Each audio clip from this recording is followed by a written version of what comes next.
मित्रों, मैं आप सभी को यहाँ पर हिंदी इमोशनल सुविचार कहानी सुना रहा हूँ।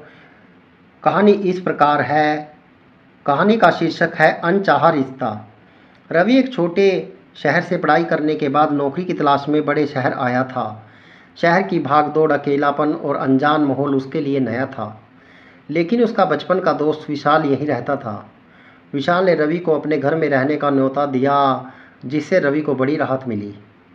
कुछ ही दिनों के बाद विशाल की पढ़ाई के सिलसिले में विदेश जाने की योजना बन गई। रवि अब विशाल के घर में उसकी माँ सुजाता जी के साथ रहने लगा। सुजाता जी एक सुलझी हुई, आत्मनिर्भर और आकर्षक महिला थी। वे अपने बेटे के दोस्त रवि को बेटे जैसा ही मानती थी। शुरू शुरू में रवि भी उन्हें पूरी इज्जत देता और हमेशा उनका ध्यान रखता था। समय बीतता गया। विशाल के जाने के बाद घर में सिर्फ दो लोग रह गए, रवि और सुजाता जी। दोनों की दिनचर्या में बदलाव आया। सुजाता जी रवि के लिए खाना बनाती, उसकी पसंद का ध्यान रखती और अब जब वह थका हारा घर लौटता तो उसकी चिंता करती। रवि को भी सुजाता जी का साथ अच्छा लगने लगा। वह उनके साथ बैठकर बातें करता, कभी कभी उनकी मदद करता और उनके अकेलेपन को समझने लगा। धीरे धीरे रवि के मन में सुजाता जी के लिए अलग ही भावना जागने लगी। अब वह उन्हें सिर्फ विशाल की माँ ही नहीं, बल्कि एक महिला के रूप में देखने लगा था। सुजाता जी की मुस्कान, उसका स्नेह, उनकी समझदारी, सब कुछ उसे आकर्षित करने लगा। रवि खुद भी इन भावनाओं से घबरा जाता। उसे लगता था कि वह गलत सोच रहा है, लेकिन दिल पर किसका बस चलता है। एक शाम रवि ऑफिस से लौटा तो देखा कि सुजाता जी उदास बैठी है। उसने पास जाकर पूछा, आंटी सब ठीक है ना? सुजाता जी ने हल्की मुस्कान के साथ कहा, कुछ नहीं बेटा, बस कभी कभी अकेलापन महसूस होता है। विशाल तो अब दूर है और उम्र के इस पड़ाव पर दोस्ती भी कम हो जाती है। रवि ने उसका हाथ थाम लिया। मैं तो हूँ ना, जब भी आपको बात करनी हो मैं हमेशा सुनूंगा। इस छोटे से स्पर्श ने दोनों के बीच एक अनचाहा रिश्ता बना दिया। अब दोनों एक दूसरे के और करीब आ गए। रवि कभी कभी सुजाता जी के लिए फूल ले आता, उसकी पसंदीदा डिश बना दी। दोनों साथ बैठकर फिल्में देखते, बातें करते और एक दूसरे के सुख दुख बांटते।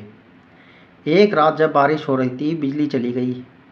मोमबत्ती की हल्की रोशनी में दोनों साथ बैठे थे।